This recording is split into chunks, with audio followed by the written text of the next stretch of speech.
एक तरीके से देखा जाए तो आरएसएस अपना एक इकोसिस्टम तैयार कर रहा है केजरीवाल जी के रूप में, कि जब जनता का मोह भारतीय जनता पार्टी से भंग होगा तो एक विकल्प के रूप में केजरीवाल जी की आम आदमी पार्टी जनता के सामने होगी, जो सॉफ्ट हिंदुत्व को लेकर चल रहे हैं। मेन देखा जाए तो पाठशाला इनकी वही है, आरएसएस की पाठशाला है। और इस पाठशाला में भी केजरीवाल जी जिंदगी भर, अगर आपको ध्यान हो, जिंदगी भर इन्होंने आरक्षण का विरोध किया। इनका अपना एक एनजीओ भी चलता था जो मंडल कमीशन का हमेशा विरोध करता रहा, और ये धुर विरोधी रहे हैं। और उन्होंने खुले मंच पे हमेशा आरक्षण का, रिजर्वेशन का और इन चीज़ों का विरोध किया है। और ये सॉफ्ट जो अंदर से होता है ना, दिल की भावना, इनके अंदर भी कहीं ना कहीं सामंतवादी विचारधारा है। और आप इनके डाटा उठा के देख लीजिए, आप इनको जो लाभ के पद देने वाली बातें हैं वो देख लीजिए, कि सारे के सारे इन्होंने सामंतवादी और मनवादी विचारधारा के लोग अपनी कैबिनेट में बैठा रखे हैं, चाहे मनीष सिसोदिया हो, चाहे सत्येंद्र जैन हो, चाहे संजय सिंह हो।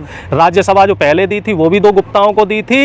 इनके लिए जो SC ST वोट है, OBC वोट है, वो मात्र जो है इनकी राजनीतिक महत्वाकांक्षाएं पूरी करने के लिए है। अगर मूल अधिकारों की बात की जाए तो मौलिक अधिकारों में ये भारतीय जनता पार्टी से भी आगे निकल रहे हैं, और बहुजनों को जो उनका अधिकार मिलना चाहिए। अब यहाँ पे एक दिल्ली में एक और समस्या आ रही है। दिल्ली में पिछड़ी जाति के लोगों का OBC का जो सर्टिफिकेट है, जाति प्रमाण पत्र है, उसको और बनने में दिक्कत आ रही है। उसमें केजरीवाल जी ने कुछ क्लॉज लगा दिए हैं। तो इस तरफ जो है साफ तौर पे ये बता रहा है कि केजरीवाल जी की मंशा क्या है। पिछले 5 साल 6 साल का आप रिकॉर्ड देखो, एक भी जो राज्य सरकार है, राज्य सरकार के द्वारा एक भी सरकारी नौकरी नहीं निकाली गई। जितनी भी नौकरियां आ रही हैं सब ठेके पे आ रही हैं। बिल्कुल मोदी जी के और बीजेपी के पैटर्न पे ये चल रहे हैं। ये सरकारी सिस्टम को खत्म करना चाहते हैं। और कहाँ ये सिस्टम बदलने की बात को लेके आए थे, ये लेके आए थे कि हम जन लोकपाल लेके आएंगे, आम आदमी के हित के लिए बात करेंगे। जो अपना ये स्कूल मॉडल दिखाते हैं, तो स्कूल मॉडल की पोल सब जगह खुल चुकी है। 9 से ज़्यादा जो स्कूल हैं वो इन्होंने मर्ज कर दिए हैं। स्कूलों की हालत आप देख लो, बद से बदतर हो रही है। बच्चों को पीने का साफ पानी नहीं मिल रहा है। क्लास में पढ़ाने के लिए पर्याप्त अध्यापक नहीं है। तकरीबन 30 से 40% अध्यापकों की सीटें खाली हैं। यदि सर सत्येंद्र जैन जेल जाते हैं या मनीष सिसोदिया को गिरफ्तार किया जाता है तो पूरी आम आदमी पार्टी सड़क पर आ जाती है, लौट जाते हैं। लेकिन एक दलित मंत्री राजेंद्र पाल गौतम को लेकर वो इस्तीफा दे देते हैं, कोई भी आम आदमी पार्टी कार्यकर्ता नहीं बोलता है। ऐसा भेदभाव क्यों? ये इनकी मनवादी सोच बता रही है ना। सिसोदिया जी कौन है? ये क्षत्रिय समाज से आते हैं।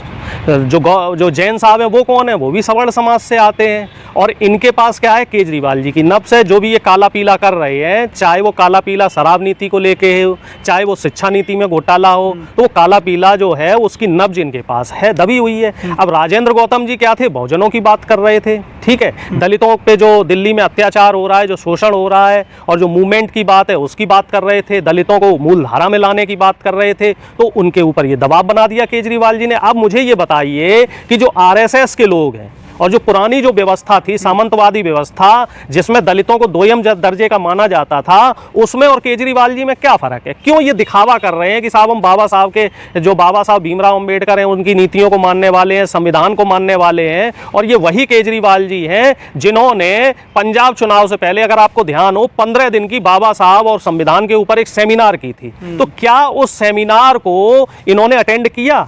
क्या संविधान के महत्व को इन्होंने समझा? तो बाबा साहब के नाम पर क्या मूर्ख बना रहे हैं क्या? ये जनता को मूर्ख बनाने की कोशिश करते हैं। दलितों को, शोषितों को, वंचितों को, इनको ये सिर्फ वोट की तरह यूज करना चाह रहे हैं। आप एक चीज देख लो, गांधी जी का पोस्टर इन्होंने हटा दिया, और कल मनीष सिसोदिया जी का जो फोटो है वो गांधी जी के राजघाट पे जाके वहां फोटो खिंचवा रहे हैं। तो यही काम मोदी जी का रहता है। यहाँ मोदी जी हो, RSS के लोग हो, बीजेपी के लोग हो, पानी पी पी के गांधी जी को गाली देते हैं, गोड से जिंदाबाद करते हैं। जब बाहर जाते हैं, कभी विदेशी दौरा करते हैं, तो वही गांधी जी के नाम पे इनको सम्मान मिलता है, मान सम्मान मिलता है। और फिर ये कहते हैं कि साहब हम गांधीवादी नीति को बढ़ावा देना चाहते हैं। पंजाब में तो भगत सिंह और बाबा साहब को साथ लेकर चल रहे हैं ना, फोटो लगा रखे हैं इन्होंने ऑफिसों में। ये सिर्फ वोटों की राजनीति कर रहे हैं। ये जातीय समीकरण देखते हैं, क्योंकि पंजाब में लगभग 35-36% दलित वोटर हैं। तो इस वजह से इन्होंने वहां बाबा साहब को आगे रखा।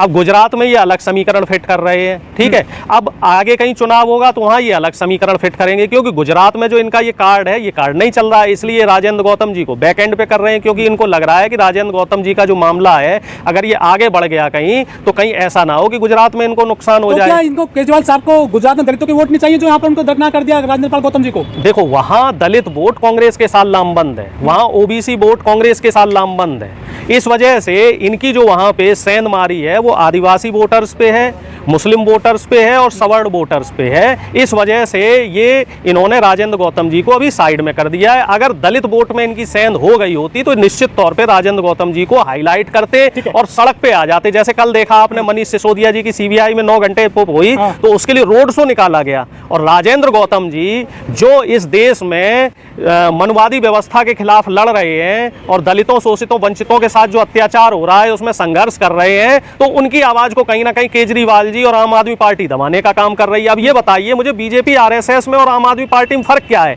आरएसएस द्वारा संचालित जितने भी राज्यों में बीजेपी की सरकार है उन सभी सरकारों में आए दिन दलितों और शोषितों, वंचितों के साथ अत्याचार हो रहा है। कहीं हत्या की घटनाएं आ रही, कहीं बलात्कार की घटनाएं आ रही और हर जगह सरकार लीपापोती करने में लगी पड़ी है। हर जगह सरकार जो आरोपी है उनको बचाने में लगी पड़ी है। तो फिर फर्क क्या है? फिर आप किस राजनीति की बात कर रहे हैं? जो केजरीवाल जी हैं वो जय भीम भी बोलते हैं, वो जय श्री राम भी बोलते हैं, जय हनुमान भी बोलते हैं, उनका स्टैंड कहाँ देखते हैं आप? उनका स्टैंड सिर्फ वोटों को लेके है।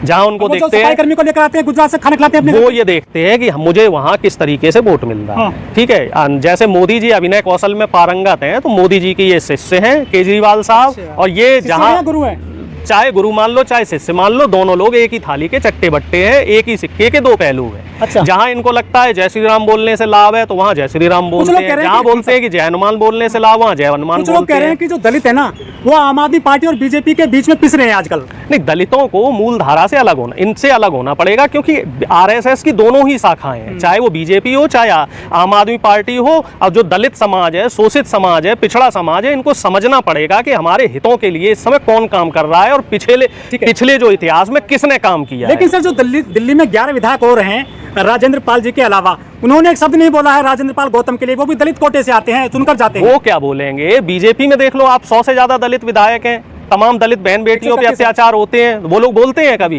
क्योंकि ये लोग सरकार में सिर्फ लाभ लेने के लिए हैं, सत्ता की मलाई खाने के लिए है।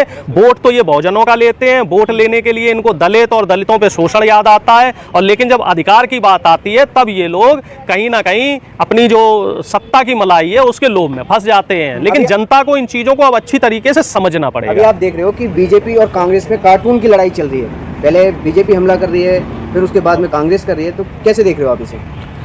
देखिए, जो भारत जोड़ो यात्रा चली है, जिसकी अगुवाई कांग्रेस के काफ़ी सीनियर्स लीडर्स कर रहे हैं, तो इसमें एक चीज़ ये देखने को आई है कि जनता का अपार समर्थन इस यात्रा को मिल रहा है। ठीक है, और इससे नुकसान कैसे हो रहा है? कहीं ना कहीं भारतीय जनता पार्टी को नुकसान हो रहा है, और उसी बौखलाहट का नतीजा है कि भारतीय जनता पार्टी कार्टून के जरिए कांग्रेस की जो यात्रा है इसको, हमारी पार्टी की यात्रा को बदनाम करने की कोशिश कर रहे हैं। लेकिन हम लोग अब चुप रहने वाले नहीं है। संबित पात्रा ये कह रहे हैं कि कांग्रेस ने सारी हदें पार कर दी, उनकी मां को दिखा रहे हैं कि आगे मोदी जी बिठाए हुए और निकले हुए हैं कि मतलब वोट मांग रहे हैं, इस तरह का मतलब। नहीं, मोदी जी ने तो ऐसा किया है, मोदी जी ने तो ऐसा किया है। जब नोटबंदी हुई थी तो मोदी जी ने अपनी मां को लाइन पे लगा दिया। ऐसा कौन सा निकम्मा नाकारा बेटा होगा जो लाइन में अपनी मां को लगा देगा? मोदी जी ने तो ऐसा किया है, कांग्रेस तो सिर्फ कह रही है। और एक तरफ से आपने वो वीडियो भी देखा होगा, सोनिया जी जब यात्रा कर रही थी और उस समय राहुल जी ने उनको वापस गाड़ी में बैठाया कि भाई आपकी उम्र हो चुकी है, आप अस्वस्थ रहती हैं, आप यात्रा में पैदल ना चले, आप गाड़ी में बैठिए। एक तरफ तो ऐसा पुत्र है जो माँ का ख्याल रखता है, और एक तरफ ऐसा पुत्र है जो सिर्फ वोट और टीआरपी के लिए मां को लाइन में लगा देता है। तो इसमें कांग्रेस पार्टी, हमारी पार्टी क्या गलत है? ये भी वही काम कर रहे हैं। नहीं, कहां? आप मुझे बताइए ना, कहां? नहीं, कैमरे के सामने कहां हो रहा है? वो तो कैमरे ने कैद कर लिया, कैमरे के सामने कहां हो रहा है? कैमरे के सामने आना तो ये तो प्रधानमंत्री जी की खासियत है। अभी आपने देखा होगा खेल रत्न पुरस्कार दिए जा रहे थे, लेकिन उसमें मोदी जी, बाकायदा वो वीडियो भी वायरल हुए, मोदी जी ने खिलाड़ियों को हटा दिया वहां से। राष्ट्रपति जी की विदाई का समारोह था, राष्ट्रपति जी को हटा दिया वहां से। और भी ऐसे तमाम वीडियो फोटो आते हैं कि मोदी जी सिर्फ और सिर्फ जो लोकप्रियता है, जो टीआरपी है, इसके लिए कुछ भी कर सकते हैं। राज्य में तेज रफ्तार से गति पकड़ रहा है देश भी गति पकड़ रहा है साहब, और ट्रेन ने भी गति पकड़ी, और गति ऐसी पकड़ी कि सामने भैंस आ गई, गाय आ गई तो ट्रेन पंचर भी हो गई। देश के इतिहास में पहली बार ऐसा हुआ कि जो वंदे भारत ट्रेन है उसका टायर भी पंचर हुआ। देखा होगा आपने फोटो, वो भी फोटो वायरल हो रहा है। सामने गाय भैंस आ गई तो गाड़ी की भी हालत आपने देखी होगी, ऐसे लग रहा है जैसे माचिस का डिब्बा पिचक जाता है।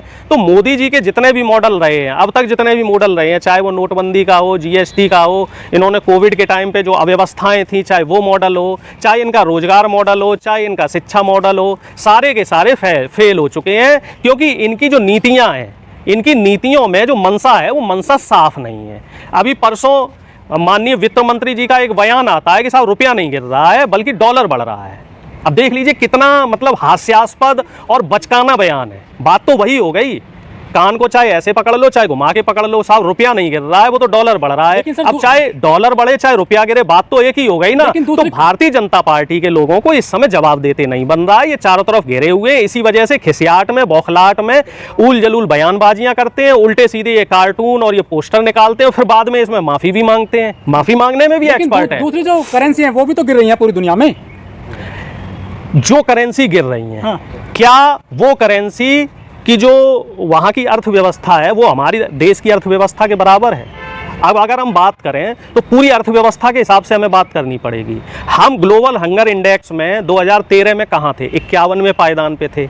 आज हम कहाँ पे हैं? 107वें पायदान पे हैं। आज पाकिस्तान और श्रीलंका जैसे देश जिनकी हमारे मुकाबले कोई गिनती नहीं है, वो हमसे कहीं आगे हैं। भुखमरी में बात की जाती है कि नामीबिया और अफ्रीकन जो कंट्रीज़ हैं उनमें भुखमरी ज़्यादा होती है, लेकिन आज की तारीख में बात करें तो सबसे ज़्यादा भूखे लोग, भूख के कारण जो लोग मर रहे हैं वो हमारे देश में मर रहे हैं। करोड़ों, 30 करोड़ से ज़्यादा लोग ऐसे हो गए। यात्रा से कुछ फर्क पड़ेगा?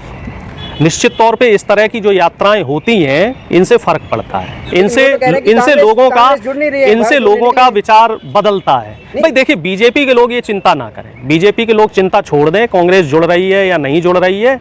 आप सत्ता में हैं, आपकी पहली जो जिम्मेदारी है वो है देश की जनता के प्रति। आप युवाओं के लिए रोजगार की सुनिश्चिति का काम कीजिए, आप महिलाओं की सुरक्षा की सुनिश्चिति का काम कीजिए, आप किसानों का जो फसल बीमा है, जो अभी फसल का नुकसान हुआ है उसमें आप काम कीजिए, आप जो बेतहाशा महंगाई बढ़ रही है उस पर लगाम लगाइए। कांग्रेस क्या कर रही है क्या नहीं कर रही है, कांग्रेस की चिंता छोड़ दीजिए। लेकिन दुर्भाग्य ये है कि भारतीय जनता पार्टी का जो ध्यान है वो सारा का सारा ध्यान कांग्रेस की तरफ है, देश की तरफ ध्यान नहीं है।